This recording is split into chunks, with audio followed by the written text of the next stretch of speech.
hormigón o concreto es un material compuesto empleado en construcción, formado esencialmente por un aglomerante al que se añade áridos, agua y aditivos específicos. El aglomerante es en la mayoría de las ocasiones cemento mezclado con una proporción adecuada de agua para que se produzca una reacción química de hidratación que genera calor. Para una correcta reacción química, la mezcla debe estar entre 5 y 30 grados Celsius. Las partículas de agregado, dependiendo fundamentalmente de su diámetro medio, son los áridos, que se clasifican en grava, gravilla y arena. La sola mezcla de cemento con arena y agua, sin la participación de un agregado, se denomina mortero. Existen hormigones que se producen con otros conglomerantes que no son cementos, como el hormigón asfáltico, que utiliza betún para realizar la mezcla. El cemento es un material pulverulento que por sí mismo no es aglomerante y que, mezclado con agua, al hidratarse se convierte en una pasta moldeable con propiedades adherentes, que en pocas horas fragua y se endurece, formándose en un material de consistencia pétrea. El cemento consiste esencialmente en silicato cálcico hidratado. Este compuesto es el principal responsable de sus características adhesivas. Se denomina cemento hidráulico cuando el cemento resultante de su hidratación es estable en condiciones de entorno acuosas. Además, para poder modificar alguna de sus características o comportamiento, se pueden añadir aditivos y adiciones, existiendo una gran variedad de ellos, tales como colorantes, aceleradores y retardadores de fraguado, fluidificantes, impermeabilizantes, fibras, etc. El concreto o concreto convencional, normalmente usado en pavimentos, edificios y otras estructuras, tiene un peso específico que varía de 2.200 hasta 2.400 kilogramos por metro cúbico. La densidad del concreto varía dependiendo de la cantidad y la densidad del agregado, la cantidad de aire atrapado o intencionalmente incluido y las cantidades de agua y cemento. Por otro lado, el tamaño máximo del agregado influye en las cantidades de agua y cemento. Dependiendo de las proporciones de cada uno de sus constituyentes, existen varios tipos de hormigones. Se considera hormigón pesado aquel que posee una densidad de más de 3.200 kilogramos por metro cúbico, debido al empleo de agregados densos. Este tipo de hormigón, por ejemplo, o concreto, es empleado para la protección contra las radiaciones. También existe el hormigón normal, empleado en estructuras, que posee una densidad de 2.200 kilogramos por metro cúbico, y el hormigón ligero, con densidades de 1.800 kilogramos por metro cúbico. La principal característica estructural del concreto es que es muy resistente a los esfuerzos de compresión, pero no tiene buen comportamiento frente a otros tipos de esfuerzos, tanto como la tracción, flexión, corte, cisalle, etc. Y es por este motivo que es habitual usarlo asociado a ciertas armaduras de acero, recibiendo en este caso la denominación de concreto u hormigón armado. Este conjunto se comporta muy favorablemente ante las diversas solicitaciones o esfuerzos mencionados anteriormente.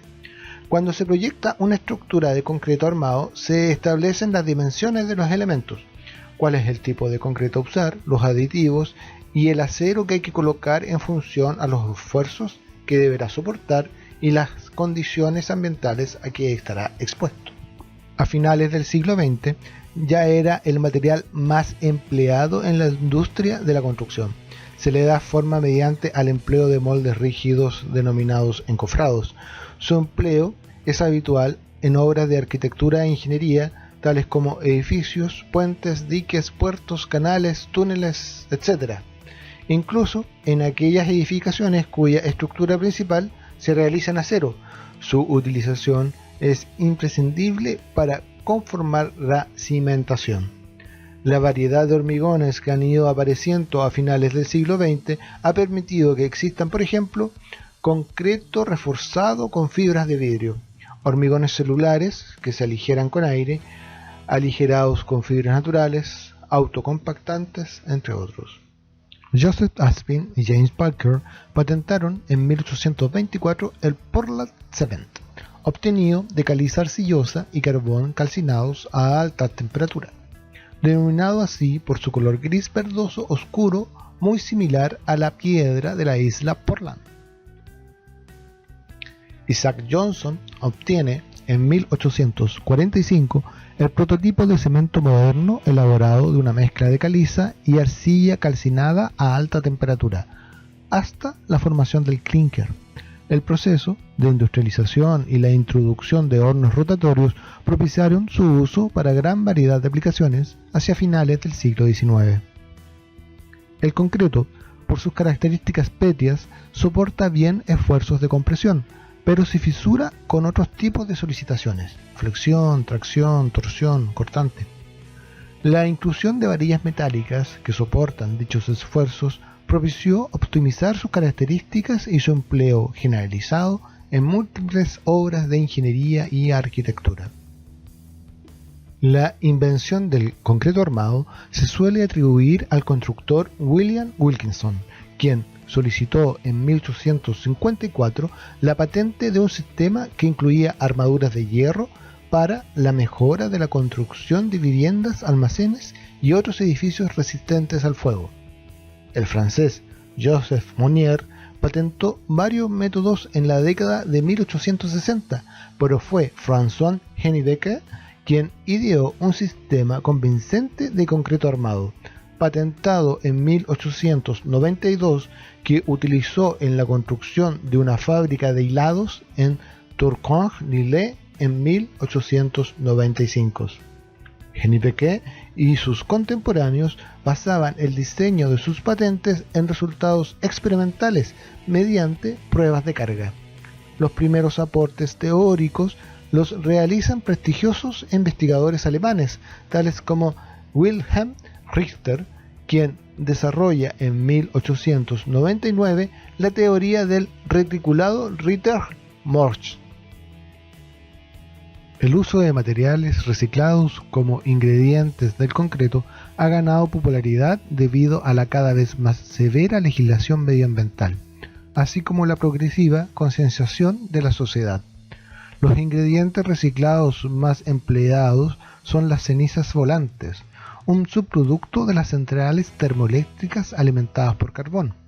El impacto ambiental de la industria del cemento es significativo, pero mediante el empleo de estos nuevos materiales se posibilita la reducción de canteras y vertederos, ya que actúan como sustitutos del cemento y reducen la cantidad necesaria para obtener un buen concreto, puesto que uno de los efectos nocivos para el medio ambiente es que la producción del cemento genera grandes volúmenes de dióxido de carbono.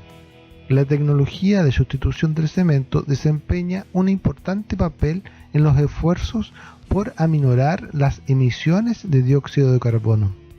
Se suele incluir en las mezclas ciertos catalizadores que permiten su autolavado, como es el caso del dióxido de titanio. También se utiliza para confinar desechos radioactivos, entre ellos el más importante es del reactor nuclear que colapsó en la central de Chernobyl, el cual fue cubierto de concreto para evitar fugas radioactivas. Las principales características físicas del concreto en valores aproximados son: densidad en torno a los 2.350 kg por metro cúbico, resistencia a la compresión de 150 a 500 kg por centímetro cuadrado, esto quiere decir de 15 a 50 megapascales para el concreto ordinario. Existen hormigones especiales de alta resistencia que alcanzan hasta 2000 kg por centímetro cuadrado, o sea 200 megapascales. En laboratorio se pueden realizar hormigones o concreto con resistencias mucho mayores, alcanzando los 1000 megapascales, quiere decir 10.000 kg por centímetro cuadrado, pero todo esto está relativo al costo de fabricación. Mientras más resistencia se requiere, mayor es el costo de fabricación, por lo cual las estructuras se calculan al valor de resistencia mínima necesaria. La resistencia a la tracción, proporcionalmente baja, es del orden de 1/10 de la resistencia a compresión y generalmente es poco significativa en el cálculo global. El tiempo de fraguado, 2 horas aproximadamente, variando en función de la temperatura y la humedad del ambiente exterior. Se debe considerar que la temperatura de fabricación debe estar entre 5 y 30 grados Celsius. Tiempo de endurecimiento progresivo, dependiendo también de la temperatura, humedad y otros parámetros. Se calcula de 24 a 48 horas. Adquiere la mitad de la resistencia máxima. En una semana, 3/4 partes, y en 4 semanas, prácticamente la resistencia total del cálculo. Se debe considerar que el hormigón, después de 28 días o 4 semanas, sigue endureciendo, pero en cantidades muy pequeñas. Es por esto que después de 30 años de la fabricación del mismo, el concreto u hormigón puede alcanzar casi el doble de la resistencia a la que fue calculada. Dado que el concreto se dilata y contrae en magnitudes semejantes al acero, pues tienen parecido coeficiente de dilatación térmica, resulta muy útil su uso simultáneo en obras de construcción. Además, el concreto protege el acero de la oxidación al recubrirlo. Los áridos deben poseer por lo menos la misma resistencia y durabilidad que se le exija al concreto. No se deben emplear calizas blandas, feldespastos, yesos, piritas o rocas friables o porosas. La durabilidad en medios agresivos serán mejores los áridos silíceos, los procedentes de la trituración de rocas volcánicas o los de calizas sanas y densas. El árido que tiene mayor responsabilidad en el conjunto es la arena. Las mejores arenas son las de río, que normalmente son cuarzo puro, por lo que aseguran su resistencia y durabilidad. Con áridos naturales rodados, los concretos son más trabajables y requieren menos agua de amasado que los áridos de machaqueo, teniéndose además la garantía de que son piedras duras y limpias. Los áridos machacados procedentes de trituración, al tener máscaras lisas, cuesta más ponerlos en obra, pero se trabajan mejor y se refleja en una mayor resistencia. Si los áridos rodados están contaminados o mezclados con arcilla, es imprescindible lavarlos para eliminar la suciedad que los envuelve y que disminuirá su adherencia a la pasta del concreto. De igual manera, los áridos de machaqueo suelen estar rodeados de polvo de trituración, que supone un incremento de finos al concreto. Precisa más agua de amasado y darán menos resistencia, por lo cual deben lavarse. El agua de amasado interviene en las reacciones de hidratación del cemento. La cantidad de la misma debe ser la estrictamente necesaria, pues la sobrante que no interviene en la hidratación del cemento se evaporará y creará huecos en el concreto, disminuyendo la resistencia del mismo. Puede estimarse que cada litro de agua de amasado de exceso supone anular 2 kilos de cemento en la mezcla. Sin embargo, una reducción excesiva de agua originaría una mezcla seca, poco manejable y muy difícil de colocar en obra. Por ello, es un dato muy importante fijar adecuadamente la cantidad de agua. Las características del agua para el concreto deben ser evaluadas para que no produzcan reacciones adversas en la mezcla. Es por ello que se debe realizar análisis físico-químico para garantizar su calidad.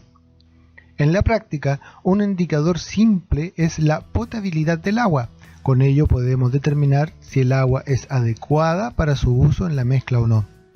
Durante el fraguado y primer endurecimiento del concreto se añade el agua de curado para evitar la desecación y mejorar la hidratación del cemento. Cuando una masa es excesivamente fluida o muy seca, hay peligro de que se produzca el fenómeno de la segregación. Esto quiere decir que es la separación del concreto en sus componentes, árido, cemento y agua. Suele presentarse cuando se hormigonea con caídas de materiales superiores a los 2 metros.